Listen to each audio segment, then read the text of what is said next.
Good evening, Facebook, DC, and all across the world. I'm here with the one of a kind, Tomas Guerrero. Tomas, how are you this afternoon? I'm great. I'm great. We're 2 minutes early, but I'm great. Are we 2 minutes early?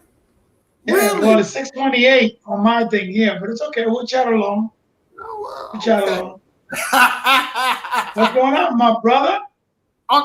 We can start early, so we are live. We're live. We're live. Yeah, we're live. We're live.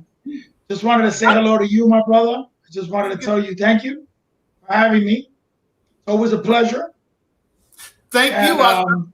I saw the interview with you and Diamond yesterday. It was really good. It was really good. oh, you liked it? Cool. Cool. I'm glad you I liked liked it. it. He's good. He's Yeah, he's really into it, right? I'm trying to keep it 100. Yeah, he's 100. But he's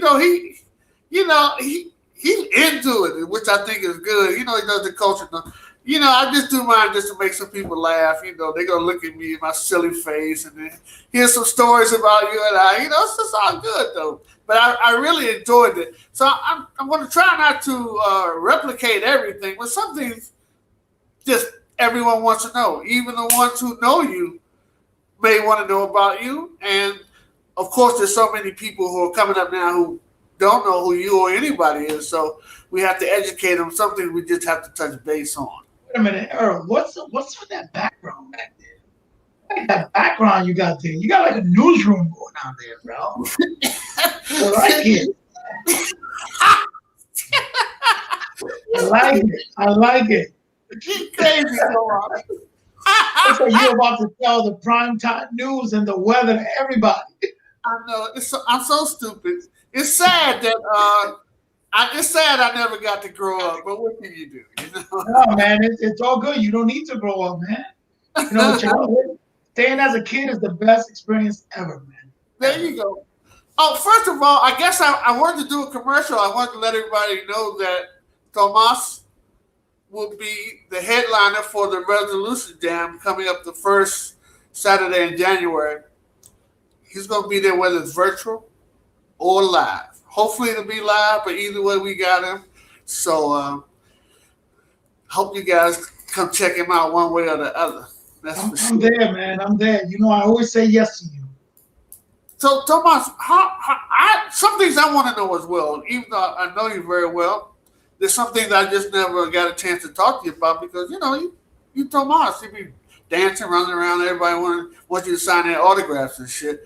But so I have a few times to ask you some questions. How old were you when you first started dancing salsa? Well, when I first started dancing professionally, I was 27, believe it or not. And when I first started dancing, I've been dancing salsa since I was a kid. I just didn't know what the heck I was doing.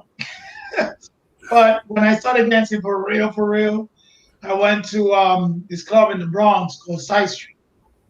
And that started in like the early 90s, and that's when I started seeing salsa the way it is today. And, everybody dancing on two and all that stuff. So I was like, wow, this is pretty cool. So I didn't know what the heck I was doing, but you know what? I faked it. I faked it real good. you faked it real good, Thomas. Look, I'm gonna tell you the story. Oh, yeah. I always have a story that I tell about people that I interview and how they may have influenced me or whatever. So here's my little story when it comes to Tomas Guerrero. Well, I've been dancing for a while, when I was trying to hang in there. This is back like 2005, 2006. And Tomas, this was before I knew him. I had met him later that year at the Atlanta Salsa Congress. And Chaka brought him to the DC Salsa Congress. I didn't know Tomas anything. And he asked me to come on stage to do he asked me to come on stage to do the routine that he had showed. And I was like, are you kidding me? Tomas asked me to come on stage.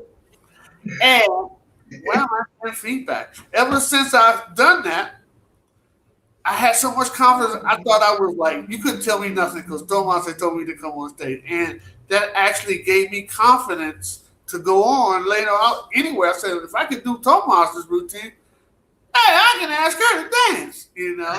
So, so that was good. So I remember that day you came on like a veteran boy, and I remember, I remember the Hotline of Salsa Crackers. We were all there hanging out, and we were doing like a little cameo or whatever. Mr. Earl comes in doing somersaults and riding along and tap dancing or whatever, and I was like, "What's up with this guy?" And I'm like, I love this guy's energy. And then I look over and I'm like, oh, this is the guy.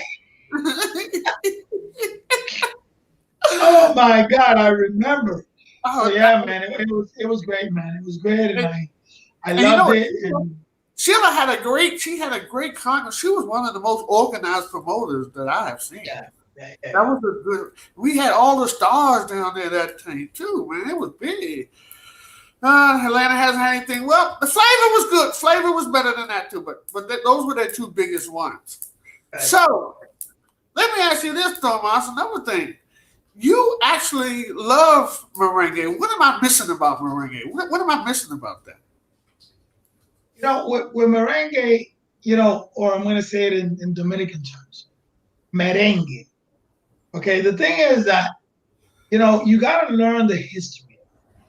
There's so many different dances, believe it or not, that are merengue based. And, one of the dances is called mangolina. And, it's played in a way, or the steps of it, they're actually kind of like in syncopated pachanga way and kind of thing. And it's actually a lot of fun, And, the thing is that once you really learn how merengue came to be, where it came from, all that stuff, that's when you really start appreciating. People think that merengue is, side to side, side to side, side to side, and that's it. It really isn't. A lot more to it. It's very traditional. And, when people dance it and really understand, because remember, a lot of the merengue moves, we do in salsa, believe it or not. And, and a lot of those moves that we do, a lot of that Dominican flavor that all these Dominicans come out with or whatever, is by knowing how to move your hips in the merengue.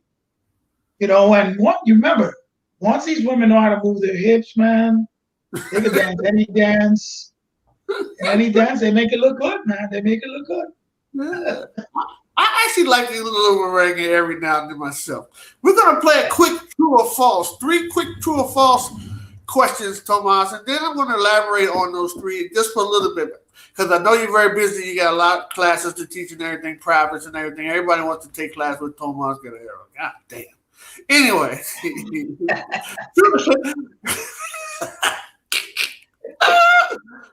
Love you, Earl. I love you. You're the man, man. I love you. Listen, you can't be cursing in the newsroom like that. You're in the newsroom. I know, but I'm so ghetto, Thomas. What can I say? That's why I love you, man. That's why I love you. Because you keep it real. When I do stupid stuff, you know what? I'm like Teflon. People say, oh, that's just old man Earl being old man Earl and shit. I get away with it. All right, Thomas. True or false? Osmar used to dance with Santa Rico before they started Yamale. True. Okay. To our knowledge, except for the Cellular Cruise special, has there ever been anything on HBO that was specialized in salsa besides your event? Well, repeat the question. Besides, they did do a Cellular Cruise special. Besides, when HBO featured you in a special, has there any other salsa event that I don't know about? Maybe they did another marketing concert or something, but that was huge when you did that. Is that true? I mean, I can't really answer that true or false because, man, let me tell you, it's just one of those things. There's a lot of special things that happen, and a lot of times I don't even know, like, a lot of the special things that happen, but I know they're doing that In the Heights movie.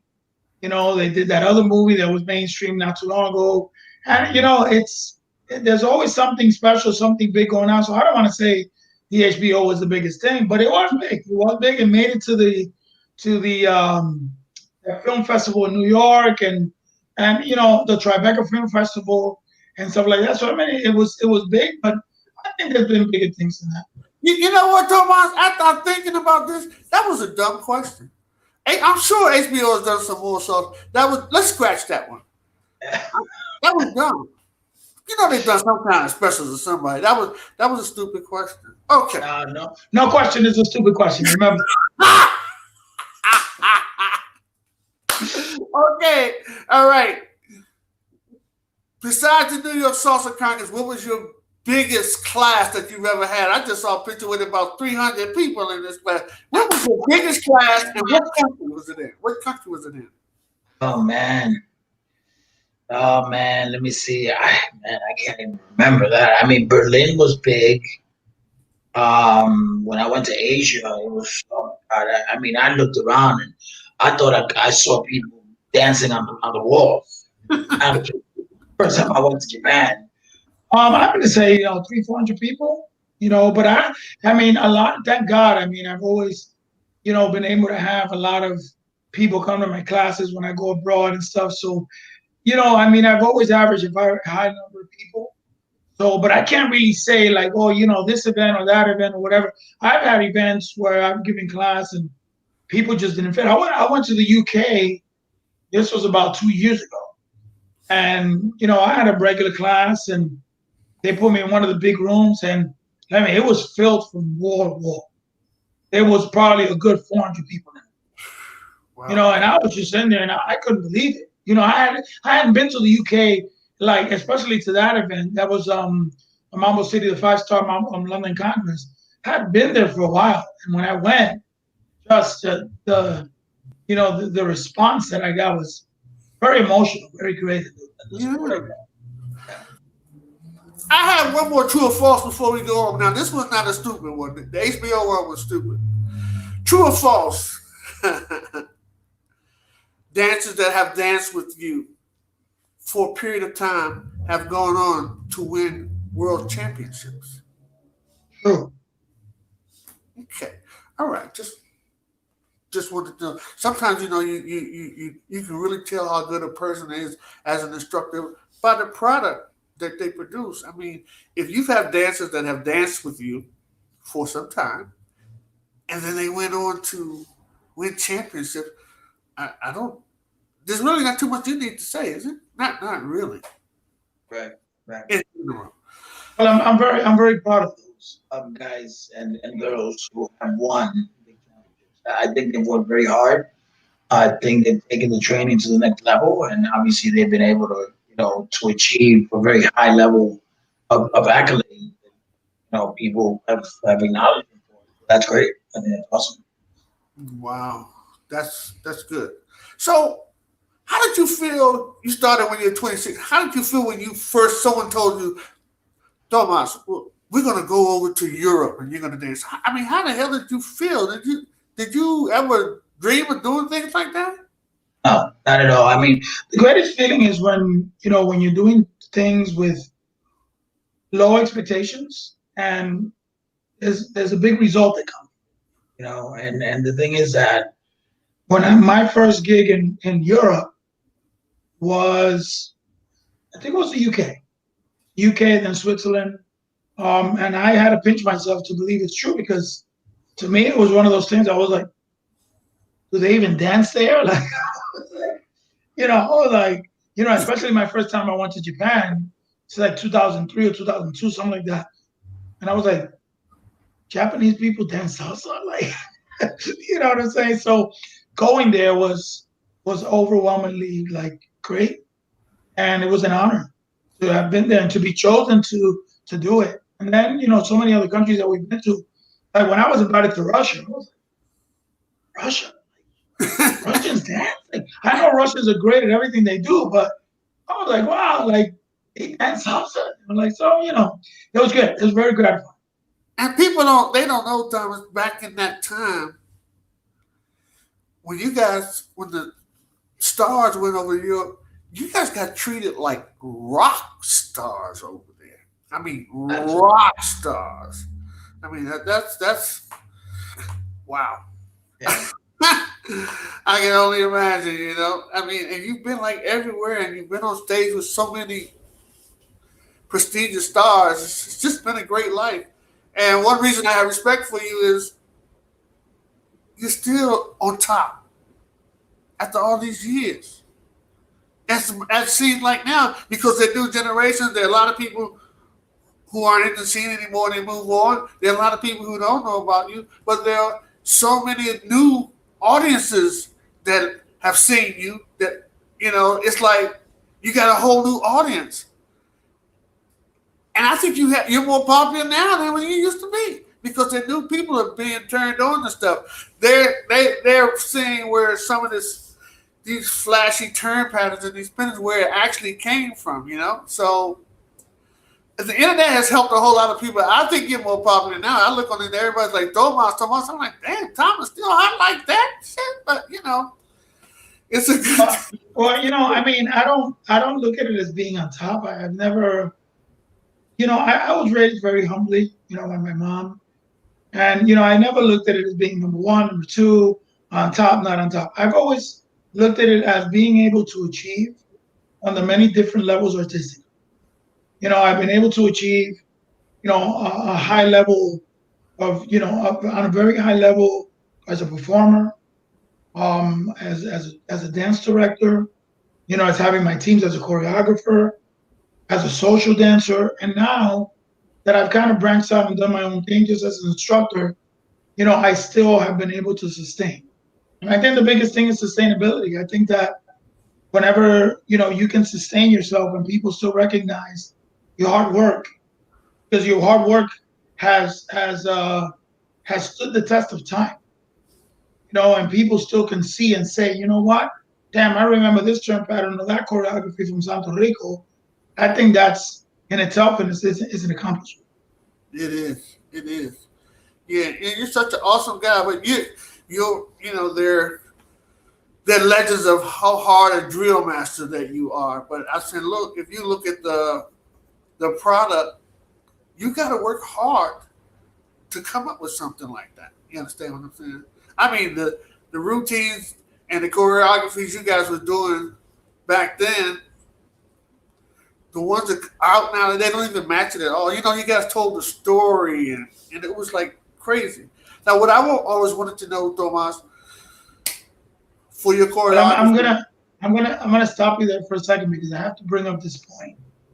Okay, you say that we have to train and all that stuff, and we did train very hard. Who could have ever imagined that we could have ever pulled off that choreography on that boat? In the midst of a storm, that's when you and I connected. I never forget, man, your reaction. Let me tell you something right now. I said to myself, they're not gonna let us perform. And let me tell you, my good God, Jesus Christ, I went back there. I told my people, listen, we're here to entertain. And whether we're swinging back and forth on that stage because this boat is rocking like crazy, I said we're gonna entertain. And the training paid off, and let me tell you, I want to say something on a side note. Your reaction after that show, when you came backstage and you were so emotional, was one of the highlights of my career. And you don't know this. But this is when I really connected with you because you understood.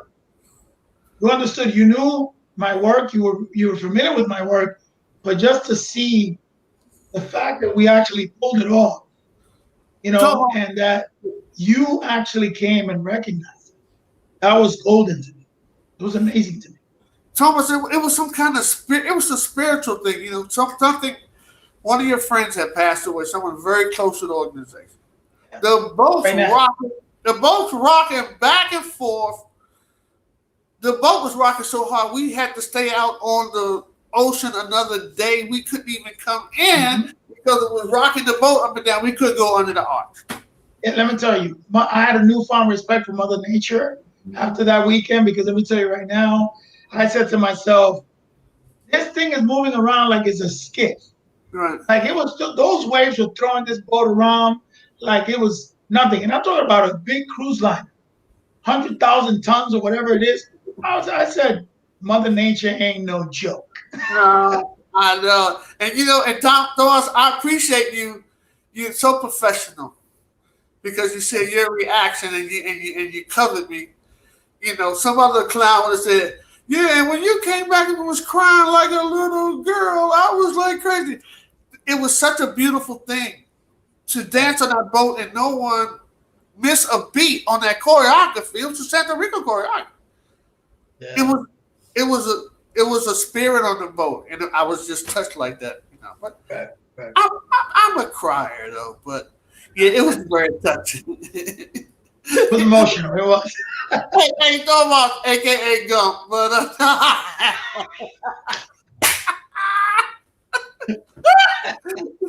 You're a funny guy, Earl. I love it. Here's what I wanted to know personally. For the majority of choreographies, they all were stunning. Were you a part of most of the choreographies, or did you combine with the dancers in your group? I was curious. I wanted to know that, and I wanted to know who choreographed Gangster, which is my top 5 all time. Oh, really? Okay. Well, I've always been the one. I've always been the head as far as choreographing, because I've always had a vision. It's always been based on my vision. And, like my dancers, I would give them, okay, you're going to do 5 bars, you're going to do 10 bars here, whatever. When Maria Ramos was with me, I told her, look, listen, choreograph the lady solo and stuff like that. And that's what made Santo Rico special.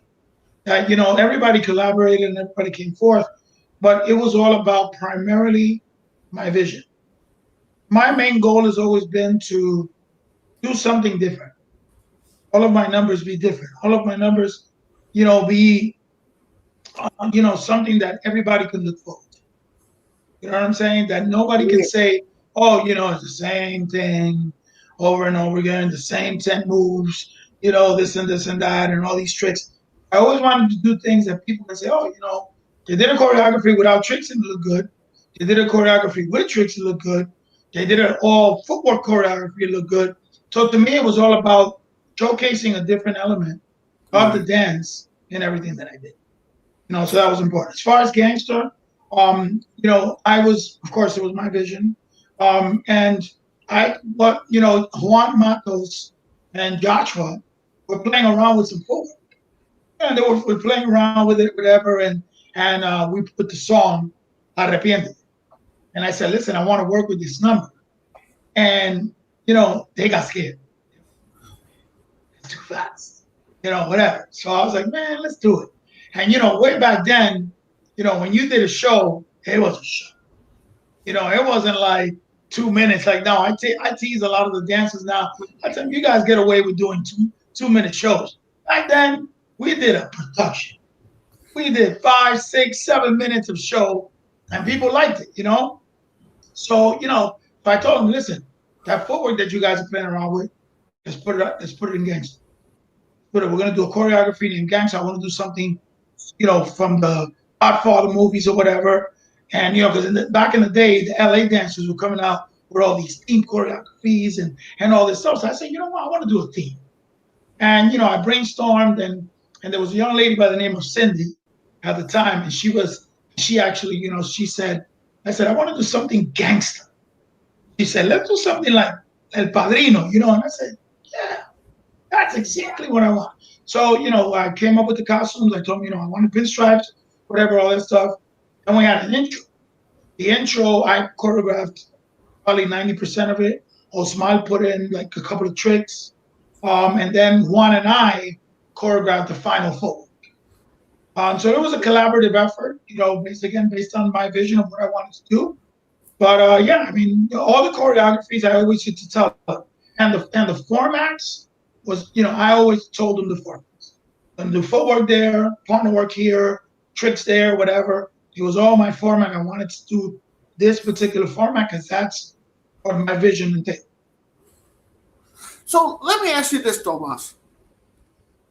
First of all, is it Marion Walker says Tomas? Some people say Tomas.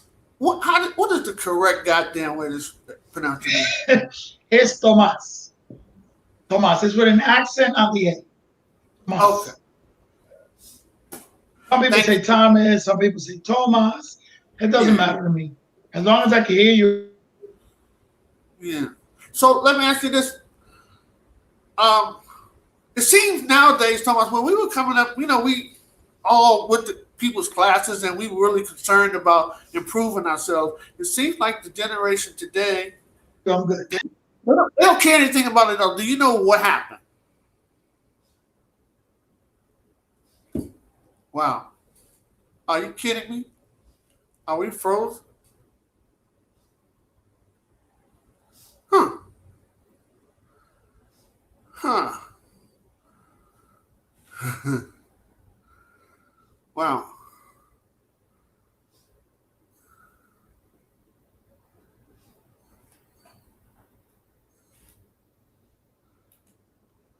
I think froze.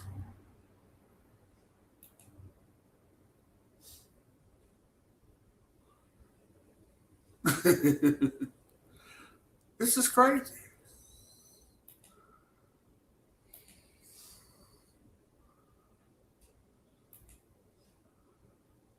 Wow. Huh.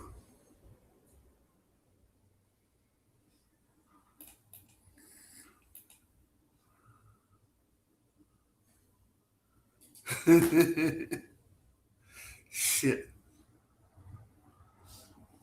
Wow.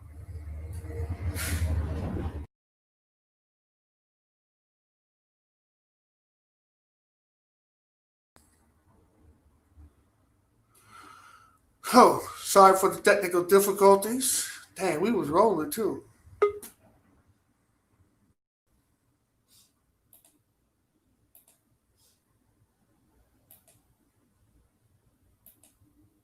Thomas, Hey, I'm back. that's so embarrassing. I don't know what happened.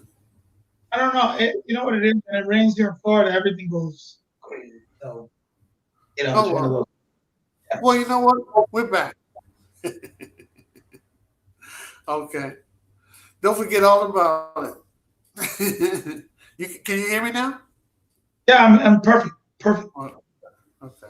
We were talking about the younger generation. They don't seem to be into learning and improving salsa like we were. I mean, I know it's a different generation, it's a different time, but what do you think attributed to the situation? Or am I just imagining things?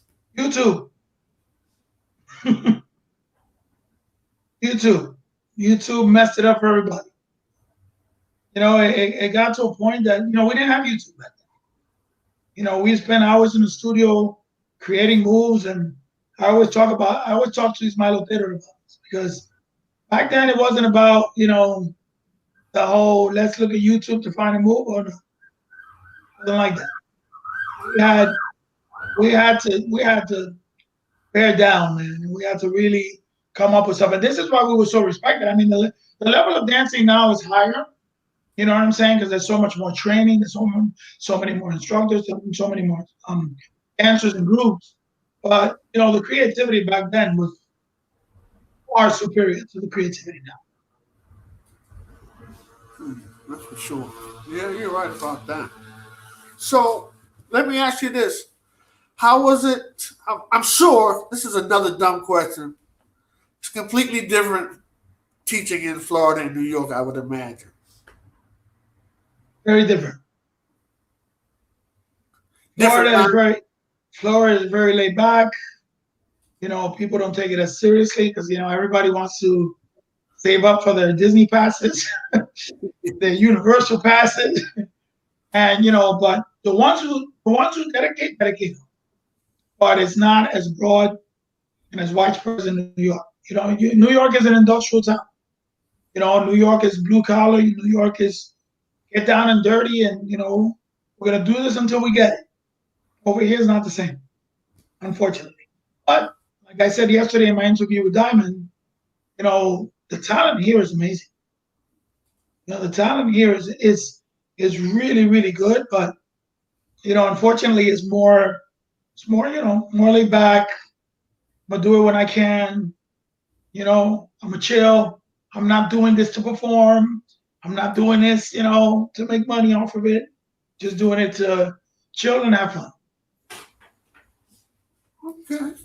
Well, there you go. All right. Well, I know you're getting ready to go, Tomas. You got things that you have to do. I really appreciate you taking time out to chop it up with me. And Listen, I got another 20 minutes, man. You can keep talking to me. oh, I didn't know. I didn't rush you then. Yeah, Well, yeah, of course. Of we course. got many things to talk about You know, then. I always love to talk to you, Earl. I'm here, man. I'm here. I hope we can do that resolution jam live. I'll tell you that. Now, Yeah, that's gonna be nice. yeah, one thing about one thing different from you, Tomas. A lot of the stars, as yourself, they don't.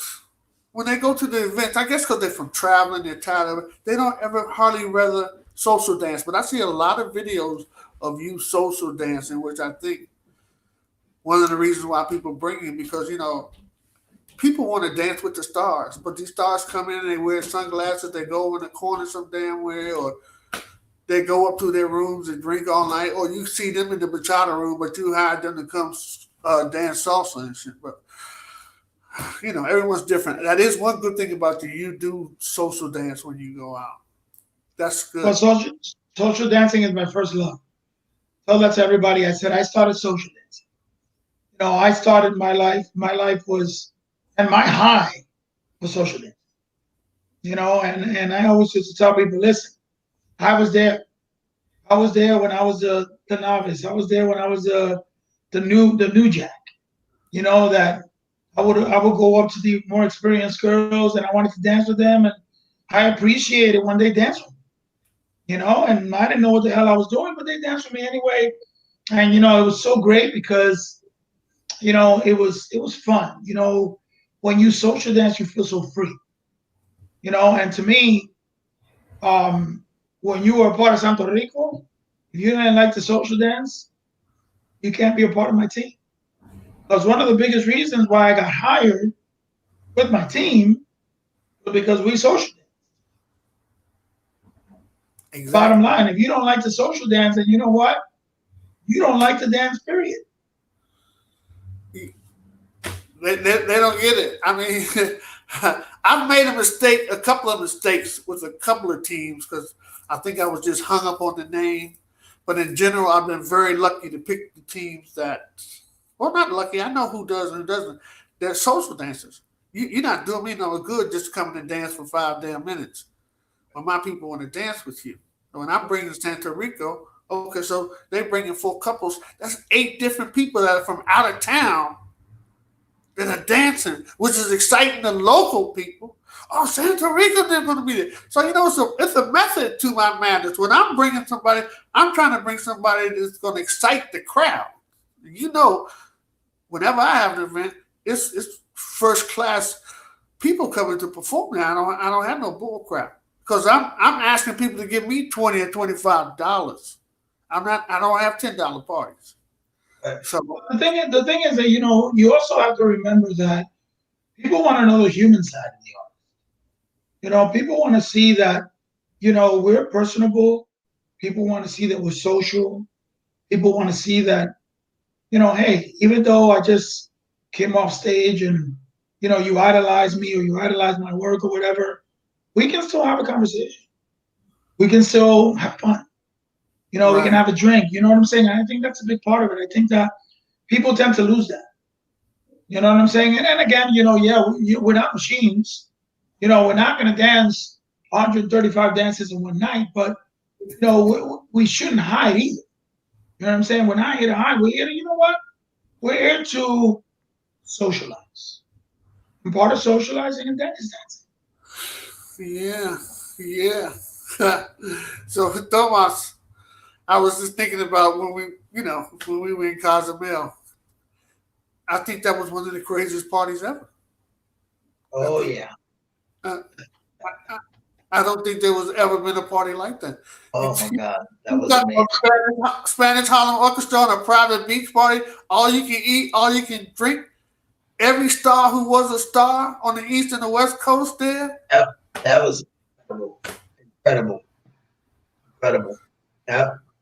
Hmm, I don't know. It's a crazy, crazy time. So, do you? I don't want to put you on the spot, but I guess I am going to ask you a silly question. Do you have one favorite female follower? That's a dumb question. Scratch that. I put you No, on the it's not. spot. No, it's not. Listen. I told you I'm an open book. You can ask me whatever you want. You can. Again. You know, I'm respectful. You know what I'm saying? I'm humble. You know, and I keep it real. You know, I love to dance. There's a lot of very good songs all over the world. Okay, you know, there's Shani is one of my favorite. Um, you know, there's a lot of them actually. Oh man, they even don't even come to mind. But there's a lot of female followers that I feel like could do whatever. Shiny, I would say, is one of my favorites. Yeah. Liz Shavieri, you know, I love to dance with her because she can follow great. Right. You know, I love to dance with Desiree Goldsmith. She's great follow as well. But you know, like I said, man, when I go abroad, those women can follow. Yeah. Those women can follow. A girl by the name of Alicia, she's from a group called Dominican Power. Follow anything you throw at her. So, you know, I mean, to me, look, I'll put it this way. A good follower is a girl who's free, a girl knows how to carry her own weight, and is willing to risk anything to follow anything you throw at her. Bottom line. Beautiful. How did you come up with the Santo Rico technique for spinning? Trial and error. You know, 1998, I was kind of studying and I was looking at different people and I saw everybody kind of skateboarding their spins or their turns. And, you know, they started like, I saw like every, you know, it was like one skateboard, two skateboards. I was like, why are people spinning? And I was like, why can't people just spin continuously like ice skaters, you know? And, you know, I kind of looked at it and I said, you know what? Let's come up with something different. And, you know, through trial and error, I developed the preparation. Through trial and error, I developed the whole carrying your own body weight and allowing yourself to be spun multiply on one foot. So, you know, I came up with it and, you know, tweaking it. You know, it worked and everybody just loved it. And at the beginning, it was frowned upon because people didn't like the fact that I was coming up with a method that was faster than theirs. So, you know, so when I come up with it, but then when people caught on to it, I was like, wow, this is great. But sadly, you know, so many people a lot of people have done a bad rendition of it. So, you know, the people gave it like a bad name in a way because they try to do their own thing with it and it just, you know, and people just turned it into something else. But I did a class in the first Mambo Land with Adolfo in Dacochea, and which I'm very grateful to, a great friend of mine. And you know, we did the Eddie Torres versus Santo Rico technique, and that's when I was able to really clarify a lot. And it was one of the best classes in the weekend. You know, and everybody loved it because everybody really had a newfound respect for the technique. Wow. You know, so that was very gratifying. We just had Adolfo, Tanya, Eddie, and Maria at the Stucco Salsa 17th anniversary, which we celebrated at DCBX, the virtual thing we did last week, and it was crazy. That's awesome, man. Good lineup. You know. Are you frozen again, Thomas? Huh? Oh, can you hear me? I hear you perfectly. I don't know what's going on with this technical crazy stuff here. All right. So I would imagine here's another. I'm asking a whole lot of dumb questions today. I would imagine. Listen, there's no dumb questions, man. I love your questions. Do you think? I would imagine that your life has changed a little bit now that you are a dad. You know? Absolutely. Absolutely. This has been the greatest blessing, the greatest change in my life. I see things so differently now. I never knew that a love like this existed. You know, my little girl is great, thank God. I pray for her every day that she stays healthy and blessed and continues to bless us all. She's smart. She's great. She has the best mother in the world. who has taught her so much. You know, she's a year and a half. She's counting to 10, knows the alphabet. Like, she's amazing. And just to see her, watch her, she's very affectionate, very tender, very loving. And to me, it's just, you know, I look forward every day. I look forward to seeing her, talking to her, just everything. Every day, I look forward to hearing dada, dada, dada, dada. That's the highlight of my life. Right. Yeah. That's beautiful. And thank you That's for asking me about that, because that's really the biggest part of my life right Oh yeah, I would imagine. So, Thomas, you live in Florida now, which is a crazy state. Are any places open dancing down there during this COVID? Where you live at, is there any dancing going on down there?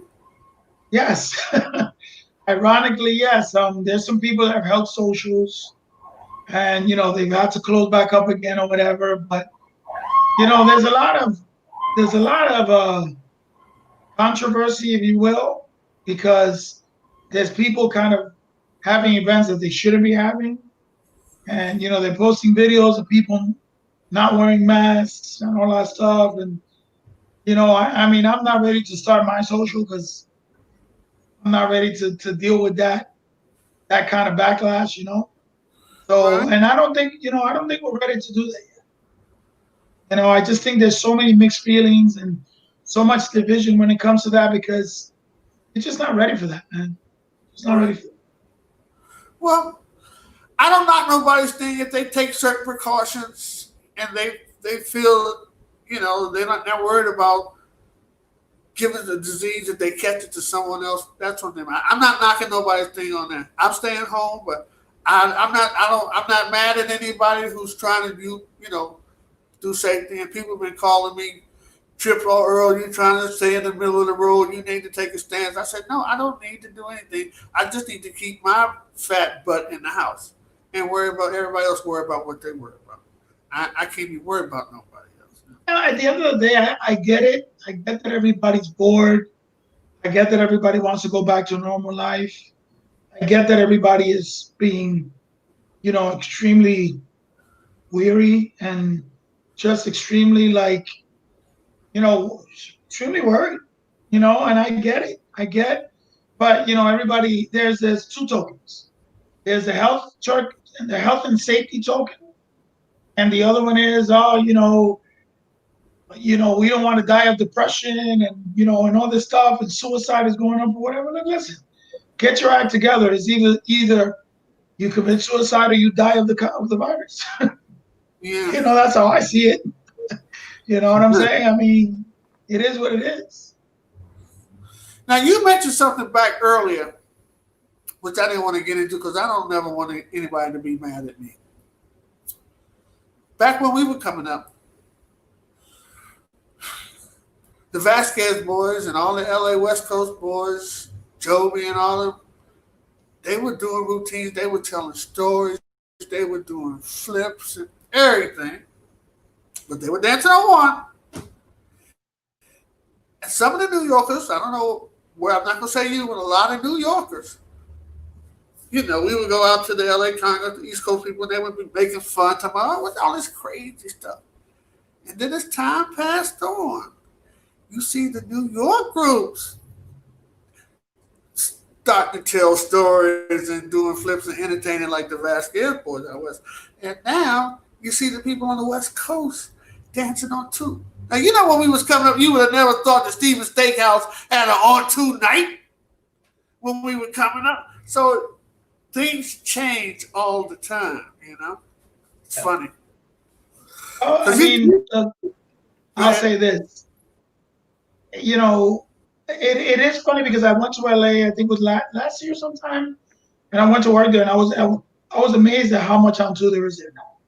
Something we would have never imagined. But of course, the dance and the scene always do a shift. There's always a shift. Look, listen, I trick tonight's as long as you know how to do them and they look good. The Amulet has very nice tricks or whatever. But my thing is that let's deviate. Let's show something different. Let's, like I told you before, I could do a choreography with tricks. but I'm not going to do tricks in every choreography. You know, like to me, primarily let's dance. Let's dance primarily. Let's respect the dance for what it is. Let's show flavor. Let's dance. Let's do what we got to do. But, if you're going to do tricks to get a standing ovation in every choreography that you do, to me, I can't relate to that. Because I've done standing ovations with choreographies that I've done crossbody leads 95% of the choreography. You know what I'm saying? But at the same time, change it up a little bit. You know what I'm saying? I think that, once Jamoulet branched out and they started, he started doing, because he's predominantly tricks. It was one of those things where everybody started gravitating. You know what I'm saying? But then there's people that did like a cheap rendition of it. People did a good rendition of it. But at the same time, that kind of prevailed in the dancing because everybody wanted to see that. So the audience evolved too. The audience became, oh, we want to see tricks. You know what I'm saying? Because when Santo Rico and Eddie Torres were coming up, we did it, but we did it not in every choreography. Then Frankie Martinez came up and he was pure dance. You know what I'm saying? And everybody was doing the body movement and all that stuff. But then, the other era came in. Yabole came in and they were doing predominantly tricks. And then of course that wave, everybody rode that way. So that's the thing to me that's kind of like, it's kind of like a cheat in a way. Because to me, I want to see groups that do tricks. I want to see them do let's do pure dancing. I want to see you do, an Afro movement. Well, I want to see you do something all shines. Like when I did Agua, the all shines choreography, I came up with that and I said, you know what? I want to do an all shines choreography. But I don't, you know what it is, Earl? I've never choreographed to please the audience. I've always choreographed to please my vision. And I've always choreographed because I wanted to bring about a different flair, right? That everybody always wanted to see the diversity in what I do. There's numbers that I did that people didn't really like. And I was okay with that. But there was numbers that I did that I hardly liked, but the crowd loved it. My last number that I did coming out of New York with the funky number, it wasn't even a salsa. I put that together in a week. And I didn't think it was going to be well received. People went crazy over that number. And to me, it was one of those things where it was like, I felt gratified. Because I said, you know what? I did something different. And that to me is what I want to see, I want to see Osmal, do an all shines choreo. You know what I'm saying? I want to see Yamule do, you know what I'm saying, do something that, and again, they do beautiful stuff. Their tricks are beautiful. You could tell they work super hard. They're super in sync. It's great. But let's change it up a little bit. Let's show people different stuff. Same thing with Sapphire. Same thing with other groups. Let's just show something different. The New York movement, they're doing stuff that's different because they're doing flavor. They're doing tricks. They're doing this. But they show the different flavors and they do it well. And I can appreciate it. Okay. I had wow. I had Yesenia on a couple of weeks ago. That's my girl. I love her. And we were talking about, she was talking about her days back at the Copa. I just feel bad that because of COVID, we didn't get to close down the Copa, in a big grand style. I'm sure you've had experiences from the Copa Cabana. I know. That was sad. That was very sad because the Copa is what raised all of us. The Copa raised us all. And let me tell you, the Copa and the Palladium were the two clubs that we can always go back to and say, wow, those were the best times, man. For both musicians and dancers. Yeah. It was a great time, I tell you that. I know every time I used to go up there from DC, I was like, I can't believe I'm in the Copacabana. Because I wanted to go to Copacabana ever since I was 5 years old, because that's where Ricky Ricardo played on I Yeah, Love Lucy. yeah, He yeah, played yeah. I know. Yeah, at I know. Copacabana, Yes, But sir. lot of memories, a lot of history. By the way, where is Henry Knowles now? Is he over in Far East somewhere? Do you know, Thomas? Thailand. You still DJing over there? He's in Thailand. Yeah, he moved over there. I loved Henry. Henry was a mover. Henry is a mover and a shaker. That's for sure. Oh yeah, Yeah. absolutely. Yeah. He So definitely Thomas, took DJing to the next level. yeah, yeah, and he was and he's a nice guy. Nice Yeah, guy. So he that's is what very we got nice. to Yeah. do. Do you think that there will ever be? And we're going to leave on this one. Do you think ever be a show like Latin Madness when all of New York's finest and got on stage and performed? Do you think that anything will ever take place like that again? Um, I'm gonna say no because I think that so much went into doing Latin Madness, and I think it's possible to do it. But the versatility and I'm not saying that something of that magnitude cannot be done. Yes, it can. But the thing about Latin Madness, it was just story, comedy mixed with dancing, just the scenes, just depicting what New York was really about. I don't think that ever can happen again. Just I amazing. you all back then were. It was kind of like a different thing. You guys were kind of. Of course, they were always going to be semi beats, but you guys were more closer to family. That cast, anyway. Everybody that was in that cast was more like family. Yeah. To be honest, these damn egos with all these artists now, I just don't think. I honestly don't think it can be put together. I mean, you guys had major stars all together. Egos upon egos, but it's like a We Are the World thing. All you artists left your egos at the door.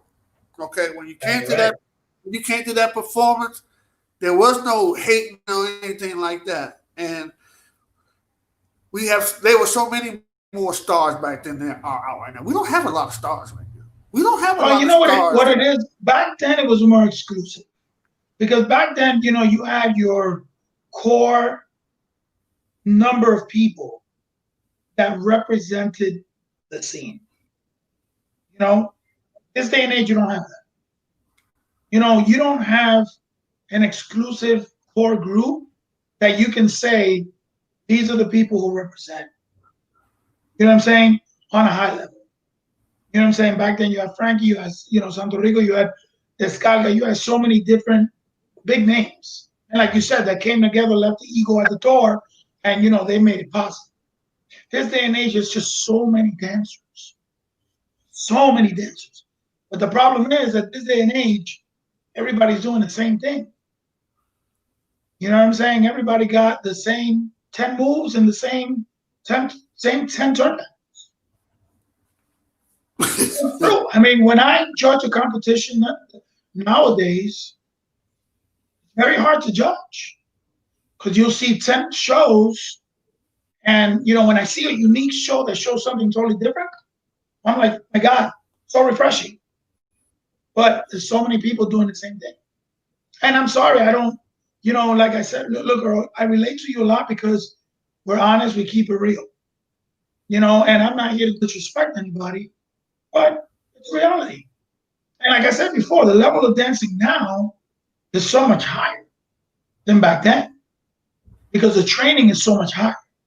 But the level of uniqueness back then was far, far none, Well, far superior. I'm going to add a little something to that. The level of the dancing is far superior when it comes to performing. The level of the dancing of social dancing has gone down so much. It's like I agree. it's horrible. Yeah. It's And that's horrible. why a lot of people, but it's like what you said before. That's because a lot of people don't social dance. And that's because a lot of people don't like the social.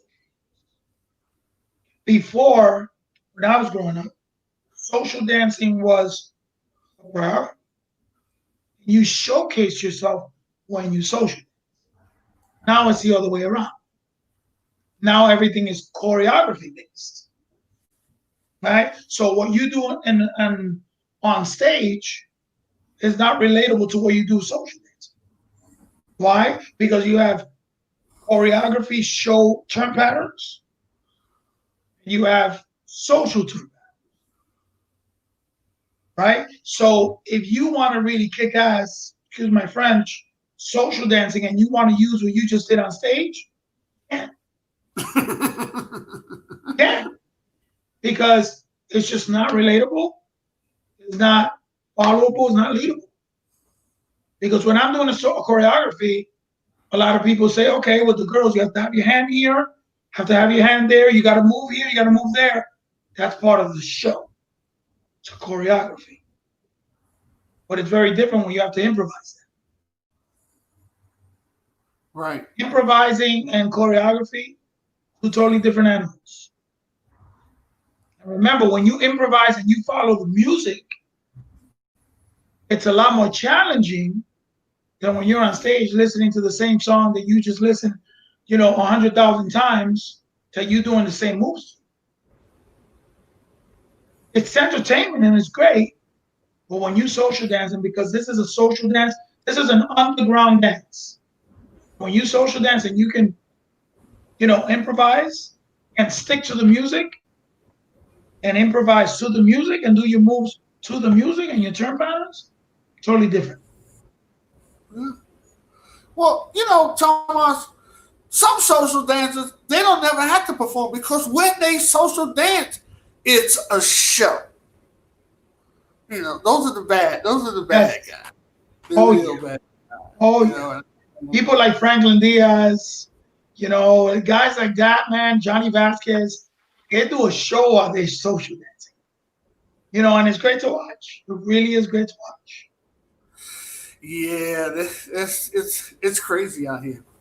Yeah, and for example, when I watch Terry social dance, I'm like, dude, like, where'd you get these moves, man? I'm like, you look awesome doing it, man. And it's great to watch. Why? Because he loves the social. Yeah, he loves to. Even though, the lady he dances with, she gets no credit. They just always talk about Terry. And that girl is bad too. But she don't get no credit. Lucille? Woo! They never talk about her. They never talk about her. Well, you know why? Because she's more the stage representative of their group, if you will, and he's Right. more the social one. But let me tell you, Okay. I social dance with her. Amazing. Yeah, she's fabulous. Yep. Why do you think that people dancers over in Europe have so much hunger for learning how to dance than the dancers in the United States? Why do you think that is? Because we take it for granted here. Remember, all the training came from here. We have all the top schools, especially in New York, and all that stuff. And the Europeans and the Asians were very smart. They came here, they came to New York, they trained with us, they learned with us, they took privates with us, and then they said, okay, now we're ready to unleash what we learned over here. For example, Tropical Jam. They trained mostly in New York. They came to New York every 2 to 3 months to train. Okay, a lot of the Asians, they were always in New York. But we took it for granted because we had it all there. We had Broadway Dance Center there. We had all the top schools, all the top ballet schools, all the top jazz schools. So, we took it for granted. They didn't. They were spending big bucks on flying over to come to New York and spend all their money training. So that's the difference. Okay. You being over in Europe, traveling over there, New York Salsa Congress at its height, and I know you were there. Are there any congresses over in Europe that are larger than that one? Absolutely. With the New York salsa conference was at its height? El Sol Salsa Festival in Poland, unbelievably big, amazing. One of the best event right now in Europe. And props to Anya and those ladies, man. Their staff is 90% women. The way they organize that, incredible. Incredible. You have to be there to believe it. It's amazing. The best bands, the best musicians, the best shows. Okay, and just the way it's organized is great. Awesome. The best DJs. Best DJs. Okay. All right. Okay. So you were talking about Diamond yesterday. Covered a lot of stuff. I was trying to go with some stuff that you guys didn't go over because I know some people seen both shows. But what I wanted to know is that what would you tell somebody who wanted to have a career in teaching as long as you have? What would you tell them that they would need to do? What would be the necessary traits to be successful for as long as you have? Educate yourself. Learn the history. Learn the heritage. Okay? Respect it. Understand that this is a spiritual dance and you need to respect it as such. Learn as much as you can from it. Okay? Understand that teaching should not be taken lightly. Teaching is the hardest craft of any artist. Because when you have to transmit your knowledge to others and make it relatable, it's the hardest thing ever. Okay, when you direct a group of people and teach them a choreography, that's easy. You know, when you social dance, you're selective and you dance with whoever you want to dance with.